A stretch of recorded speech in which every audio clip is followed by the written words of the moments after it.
కొంతమంది బ్యాంకుల వాళ్ళు మీ సొమ్ము మా దగ్గర పెట్టండి భద్రంగా ఉంటుంది అంటున్నారు. 6 నెలలకే అగ్రిగోల్డ్ ఎత్తేసారు.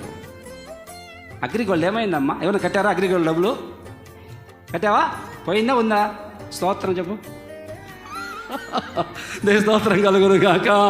మీకు ఏమంటే సంవత్సరానికే రెట్టింపు. 1,00,000 రూపాయలు కట్టారంటే సంవత్సరానికి 2 లక్షలు ఎట్టిస్తారా? బుద్ధి లేదు కొంచెమన్నా?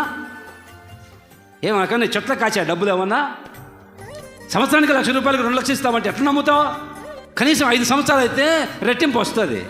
కొంతమంది తెలియక 6 నెలలకే మీరు కట్టిన డబ్బులకి రెట్టింపు ఇస్తాం అనేసరికి ఆస్తులో ఉంది. కొంతమంది పొలాలు అమ్మి తాకట్టు పెట్టి, ఇల్లు తాకట్టు పెట్టి తీసుకెళ్ళిపోయి వాళ్ళ దగ్గర పడేశారు డబ్బు. 6 నెలలకి బోర్డు తిప్పేశారు. మీ సొమ్ము మా దగ్గర భద్రంగా ఉంటుందని చెప్పారు. భద్రంగా లేదు, ఎత్తేశారు, మూసేశారు బ్యాంకులు. కొంతమంది బ్యాంకుల్లో లాకర్లో దాస్తారు.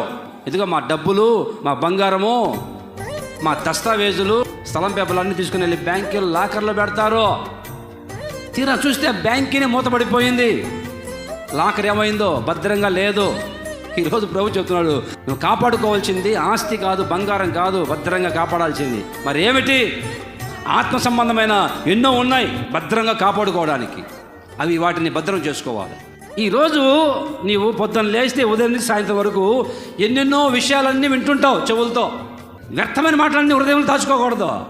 యేసు ప్రభు గురించిన సంగతులన్నీ విని విని దాచుకోండి. వ్యర్థమైన మాటలు కాదు. ఏ మాటలంట? ఏ మాటలు? దేవుని వాక్యమే, దేవుని మాటలే భద్రపరుచుకుందువు గాక, భద్రపరుచుకుందువు గాక.